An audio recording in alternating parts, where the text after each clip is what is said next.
Hello dear students, again for a new lesson. Today we are going to see a new lesson. As you can see on the screen, it's reported speech. So please grab your notebooks and your pens to take notes. It's going to be very helpful so you can understand the maximum of the lesson today. So let's get started. Today we are going to see reported speech from its three sides. It has three sides. The first is statements, questions, and commands or requests. Now, before we start, I want you to notice the two sentences.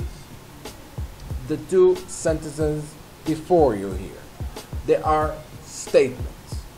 Look at the first one. Ken, I had a terrible row with Pauline a few days ago and she has kicked me out. The word row here means a dispute. Let's see the second.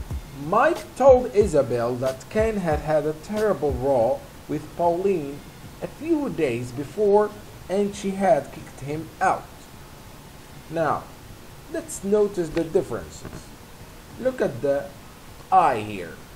Here is the first person, and also here we have the first person. This is an object pronoun. So Ken here is talking about himself. So I here means Ken. He's talking about himself. Okay, that's the first one. Let's compare it with the second one. Mike told Isabel that Ken,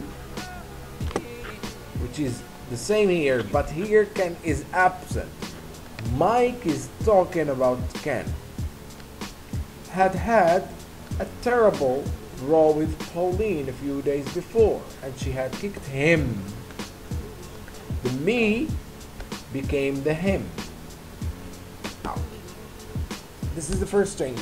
The change in the pronouns. The first pronoun majorly becomes the third person. Also, there is another change, which is the tense. Sorry. Had here is simple past, but we backshifted it to past perfect. Became had. So the first change, we have the pronouns. The second is the tense, and also we have another change, which is the word that we use with statements. So that here we added after the first reporting phrase. Here that is not obligatory. So we can say the first, Mike told Isabel that Ken had a terrible row, etc. And we can say Mike told Isabel Ken had a terrible row. Usually we use it, but if we don't, it does not make a big change. You can notice also a word in red here. We call this verb here a reporting verb. This verb helps us report the words to or the message to someone else. We have a lot of them. Now, we use reported speech when we are telling someone what another person said or thought. Now, imagine me saying this lesson today, and I'm giving you an instruction or telling you an information. If you want to say the same thing to your friend, you are going to transmit the message in your own words, not with my words. So you are going to report what I said with your words, and I am not going to exist anymore. I would be just a third person. I would be absent. Also, we have a list of verbs that we use to report. So we have say, tell, explain, inform, state, decide, etc. We have a lot. And as we mentioned earlier, we can use the word that after the reporting phrase. Now, just make sure to understand what the statement is. A statement is any sentence that gives information. Any statement or any sentence that gives an information. It can be in present, in the past, in the future, and it gives any kind of information. For example, I say I wake up at 7 o'clock. That's an information I'm telling you, and that's a statement. Also, as we mentioned, a lot of changes happen when we report a speech. So we have the direct speech, and then we have the reported speech. From the direct speech to reported speech, a lot of changes happen. As you can see on the screen, there are personal pronouns changes. For example, the I becomes he, and the me becomes him, etc. Also, adverbs of time. Imagine I'm saying that I feel bad right now, and you want to transmit that to someone else. Now changes. The word now changes. So now becomes then. Yesterday becomes the day before. Tomorrow becomes the next day, etc. Also, places or adverbs of places change. For example, here becomes there, because I'm speaking here, and if you said here in your place, you are changing the whole context. There are also changes in tenses. So present simple becomes past simple, present continuous, past continuous, present perfect, past perfect, past simple, past perfect, and future becomes conditional. For future, normally we use will, and it becomes would in the reported speech. Now, we move to questions. Now, notice this. We have two types of questions. We have WH questions, questions that have WH words, like you see here, what, when, where, etc. And we have yes or no questions, like you see here. Are you alright? Because we can answer with yes or no. Yes, I am alright. No, I am not alright, etc. So for each one of them, we have a different treatment. We report them differently. Let's begin with WH questions, like the example you have here. Mike, what are you going to do? Mike asked Ken what he was going to do. Now, we keep the same one. So to report it, I want you to see the difference and the process of reporting the question. So, what stays the same? Here we have the reporting verb, and then we have the WH question, the WH word. Now, here, normally in English, in a statement, we use the subject before the verb. But here we have a question, so we inverted. Are you? You are. Are you? You are. So we started here with the verb to be, and then the personal pronoun. Here the sentence is in the present, as you can see.